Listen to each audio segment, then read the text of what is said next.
2027 election could be over before even the first ballot paper is printed. And if that statement offends you, good. Because sometimes I think that we need to be offended into thinking. Nigerian election is like Nollywood scripts. The same plot every single time. New actors sometimes, same storyline. The villain doesn't even need to change costume. They just need to change party logo.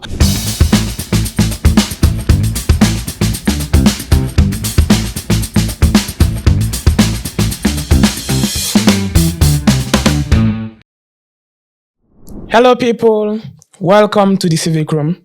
Today, we'll be talking about election reform. A lot of people speak about it, not many of us understand it. You know, there is something almost tragic about the way we Nigerians talk about elections. Every 4 years, we rehearse the same outrage, the same hope, the same heartbreak. We scream, rigging louder than we sing our national anthem. But here is the real question. What if the problem isn't just the politicians? What if the problem is the game itself, the rules, the structure, the broken foundation we are building democracy on? That is what we mean by election reform. I feel like we're all chanting the same slogan, but half of us are just echoing. So today, I want us to stop echoing. Let's unpack this thing. Let's get uncomfortable. Let's get precise. And maybe, just maybe, we'll finally see the kind of change that doesn't just tweak elections, but transform democracy. 2023 came and went. Until today, people are still asking and arguing amongst themselves, what happened? Was it free? Was it fair? Was it credible? Depending on who you ask, you get different answers. But one thing everybody agrees on is that it wasn't perfect, not even close. And that's the dangerous part, because in a democracy, the one thing that is more important than winning is legitimacy. If people don't believe the process, then the result doesn't matter, because the winner is tainted, the loser is bitter, and the people are exhausted. 2027 election could be over before even the first ballot paper is printed. And if that statement offends you, good. Because sometimes I think that we need to be offended into thinking. Nigerian election is like Nollywood scripts. The same plot every single time. New actors sometimes, same storyline. The villain doesn't even need to change costume. They just need to change party logo. And we, the voter, even though we know the ending from the first scene, we still sit and watch. Because maybe this time, Sha, it will be different. It will not be different unless we fix the rules before the match starts. You can't expect to play football on a field full of potholes and still think that your skills will save you. You will twist your ankle. And in politics, that ankle twist is called rigging. When people say election reform, half the time it's just vibes. We chant it like prayer points without even understanding the scripture behind it. We echo it without having a proper understanding of what it means. But I want us to stop echoing. Let's dissect it. I want to show you why 2027 election would be a beautiful waste of time without election reform. Let's dive into the illusion of democracy that we have in this country. We have to start from there, because this is where the deception starts. Nigeria runs like what I call democracy by aesthetics. The form is there, the ballot papers, the polling units, party manifesto even, collation center, even debates. But the substance is mostly nowhere to be found.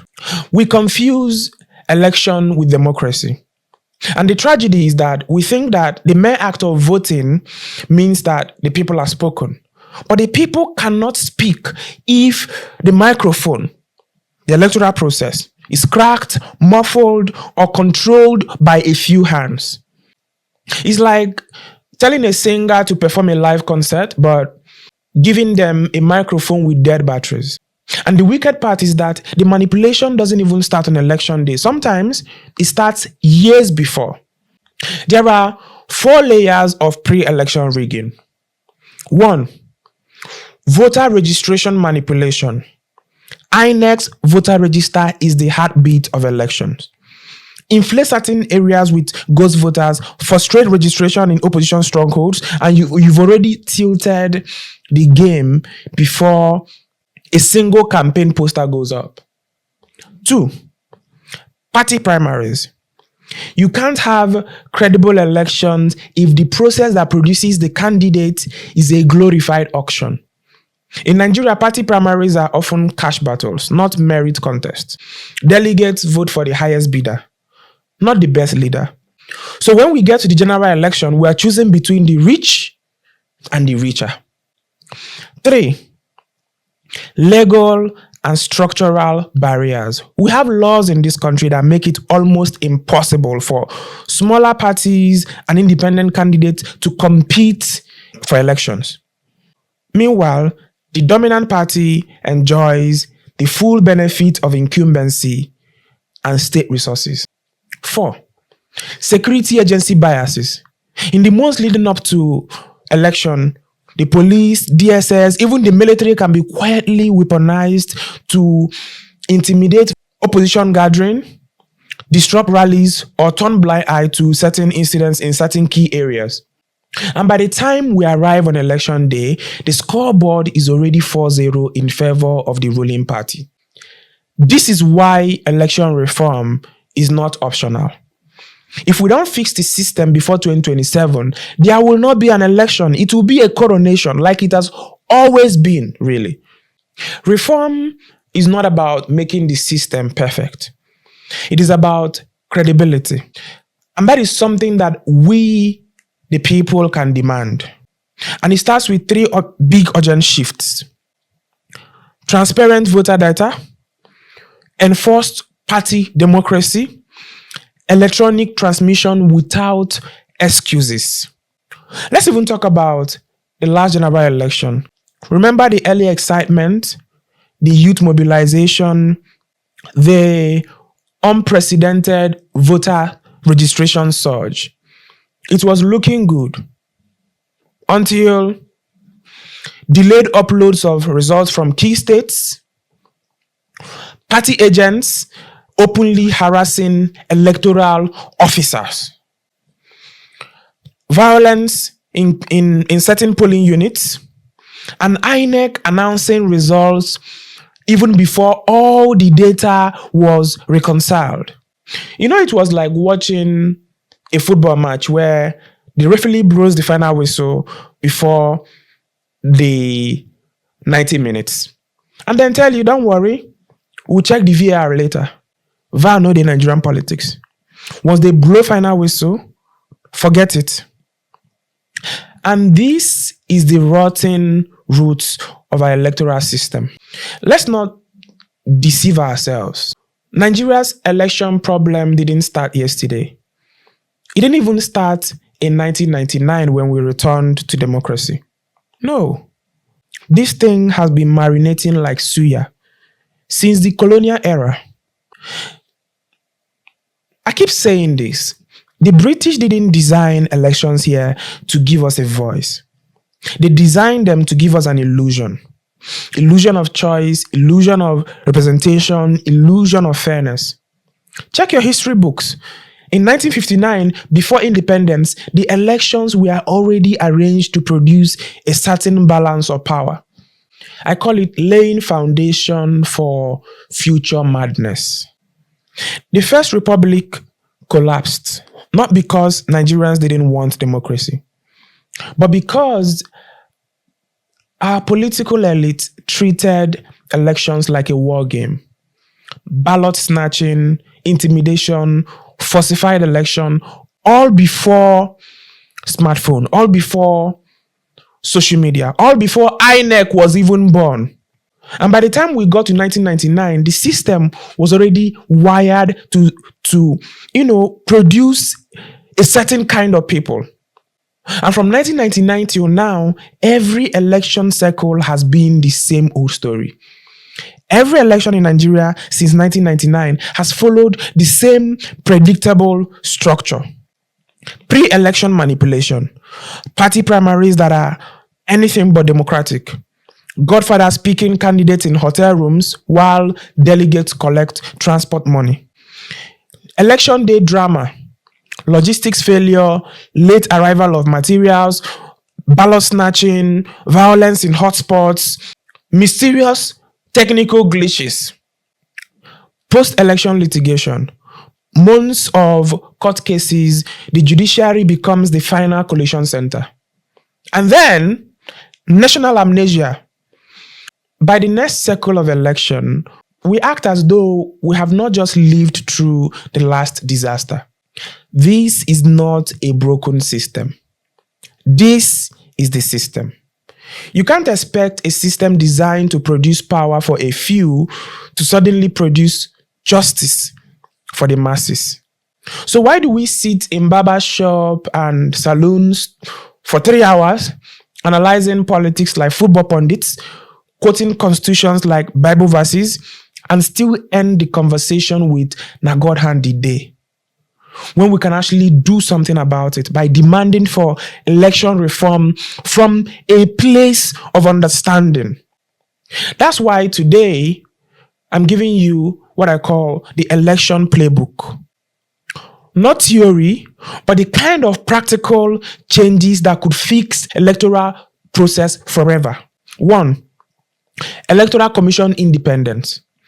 Let's start from the mother of all reforms. INEC must stop being a tenant in government boys' quarters. I'm tired of hearing independent when what we have is a commission attached to the State House with extension cord. So the president appoints the INEC chairman and the commissioners. In theory, they are supposed to be neutral, but in reality, even Arsenal's defense line, that is now 5 years without a trophy, is stronger than the independence of our electoral system. Appointment power must shift to a truly multi-stakeholder body, not just the ruling party. 2, transparent collation. No more magic centers. Nigeria's collation center are like magic shows. You drop 2 votes in the hat, you do 1 or 2 things, 35 votes comes out for somebody else. We saw it in 2019, we saw it in 2023, and if you think 2027 will be different without an election reform, you are in denial. The electronic transmission of results to a central server backed by a law is what we need. Not as a policy, not as a promise, but as a law.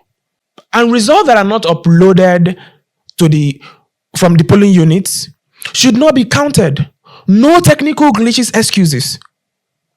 3, campaign finance reform. Cut the money poison. Nigeria election are like auctions. The highest bidder almost always win. We have candidates spending billions not to reach voters with policy, but to drown opposition in noise. And when they get into office, they treat it like an investment that they must recoup, with interest even. Legally enforceable campaign spending limits, published in real time. If you exceed it, you are disqualified. Simple. If you can be disqualified for a missing NYSC certificate, why not for turning election into a billionaire monopoly? And don't tell me it's not possible. Ghana does it. South Africa does it. Even Kenya has strict finance laws. But in Nigeria, we treat money politics like oxygen. I know some people will say, Menkiti, all of this your grammar, who will implement it? Well, that's another point, shall. But I really want you to know that reforms don't happen because politicians suddenly develop conscience. No. They happen when citizens make it too costly to ignore. When civil society, media, diaspora students, market women, even students in our country, even that your uncle in the village, demand it with one voice. Sometimes I think Nigeria's biggest problem is not INEC. It's not even the politicians. Sometimes it is our national psychology about elections. The deep hidden wounds in our civic mindset that we have never healed from. We carry generational trauma into polling booth. And when the elections fail, we act shocked. The system is a meat grinder. It rewards loyalty to godfathers and not loyalty to citizens. It rewards election riggers more than policy thinkers. It rewards those who can mobilize thugs more than those who can mobilize ideas. And this is why I keep shouting.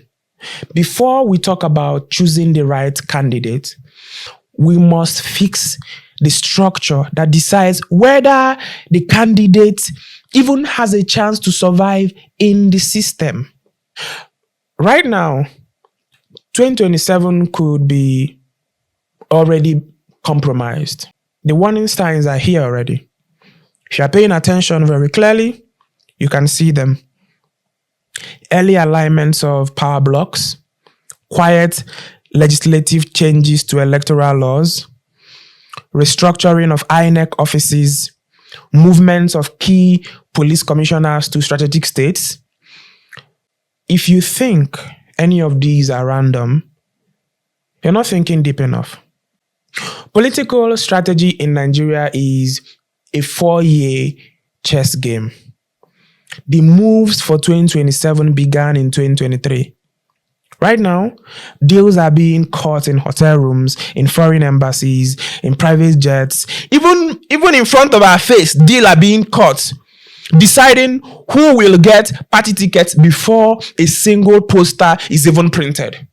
And unless citizens disrupt this with a coordinated nationwide demand for genuine election reforms, 2027 will not be an election.